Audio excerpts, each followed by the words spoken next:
Hi everyone, நான் தான் உங்கள் ஸ்னேகா. இன்றைக்கி நம்ம ப்ரெக்னன்சியில் பிபி, அதாவது ஹைப்பர் டென்ஷன் வந்திருக்கு அப்படின்றத எப்படி சொல்லலாம் அப்படின்னு பார்க்கலாம். இப்போ ஒரு ப்ரெக்னென்ட் உமன் இருக்காங்க அப்படின்னா அவங்களுக்கு நம்ம பிபி செக் பண்ணுவோம். அது செக் பண்ணிவிட்டு பிபி 140 அதிகமாக 140/90 அதிகமாக இருந்துட்டால் உடனே நம்ம ஹைப்பர் டென்ஷன் அண்ட் ப்ரெக்னன்சின்னு கன்சிடர் பண்ணிட முடியாது.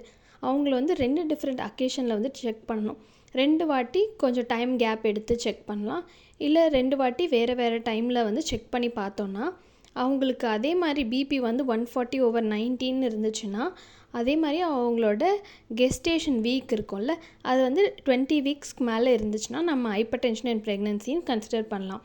அண்ட் தென் இது கூடவே ப்ரோட்டீன் யூரியான்னு சொல்லுவாங்க. ப்ரோட்டீன் யூரியானா யூரினில் 24 ஹவர்ஸ்க்கு செக் பண்ணுவாங்க. அதில் மோர் தேன் 300 mg ஆஃப் ப்ரோட்டீன் இருந்துச்சுன்னா அதை ப்ரோட்டீன் யூரியாவாக சொல்லுவாங்க. இல்லை யூரின் டிப்ஸ்டிக் எடுத்து பார்த்து அதில் +1 வந்தால் ப்ரோட்டீன் யூரியா சொல்லுவாங்க. பிபி அதிகமாக இருந்து 140/90 2 அக்கேஷனில் மோர் தேன் 20 வீக்ஸ் இருந்து ப்ளஸ் இந்த ப்ரோட்டீன் யூரியாவும் இருந்துட்டால் அதை ப்ரீ எக்லாம்ஷியான்னு கன்சிடர் பண்ணுவாங்க. இதே ப்ரீ எக்லாம்ஷியா கூட கன்வல்ஷன்ஸ், அதாவது வலிப்புன்னு சொல்லுவாங்கள்ல, கன்வல்ஷன்ஸும் வந்துடுச்சுன்னா எக்லாம்ஷியான்னு சொல்லுவாங்க. ஸோ ஒவ்வொன்றுத்துக்கும் ஒவ்வொரு ட்ரீட்மெண்ட் மேனேஜ்மெண்ட் இருக்குது. ஸோ ஹைப்பர் டென்ஷன் இன் ப்ரெக்னன்சிக்கு ஒரு ட்ரீட்மெண்ட் மேனேஜ்மெண்ட், ப்ரீ எக்லாம்ஷியாவுக்கு ஒரு ட்ரீட்மெண்ட் மேனேஜ்மெண்ட், எக்லாம்ஷியாவுக்கு ஒரு ட்ரீட்மெண்ட் மேனேஜ்மெண்ட்.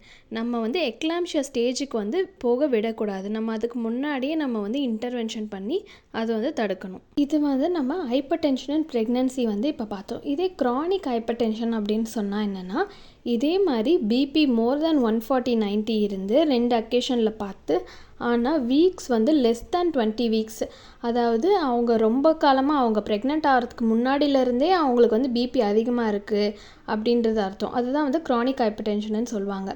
ஸோ இப்போ நம்ம ட்ரீட்மெண்ட் ஆப்ஷன் பார்க்கலாம். மெக்னீஷியம் சல்ஃபேட் பிட்சார்ட் ரெஜிமென் மூலயமா அவங்க கொடுப்பாங்க.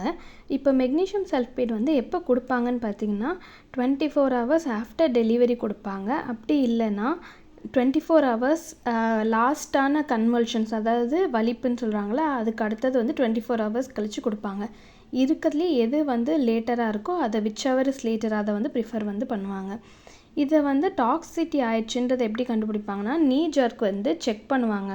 நர்ஸோ இல்லை டாக்டரை செக் பண்ணி அது மூலயமா கண்டுபிடிப்பாங்க. இப்போ நீ ஜர்க் இருக்கணும், இது ஆப்சென்ட் ஆயிடுச்சுன்னா உடனே மெக்னீஷியம் சல்ஃபேட்டை நிறுத்திடுவாங்க. அது மட்டும் இல்லாமல் ரெஸ்பிரேட்டரி ரேட் மோர் தேன் 14/minute இருக்கான்னு பார்ப்பாங்க. யூரின் அவுட்புட் மோர் தேன் 100/4 ஹவர்ஸ்க்கு இருக்கான்னு பார்ப்பாங்க. இந்த மாதிரி இதில் எதனா ஆப்செண்ட்டாக இருந்தாலோ இல்லை எதனா குறைவாக இருந்தாலும் அவங்க மெக்னீஷியம் சல்ஃபேட்டை டிஸ்கண்டினியூ பண்ணிடுவாங்க. Thank you. Subscribe for more videos.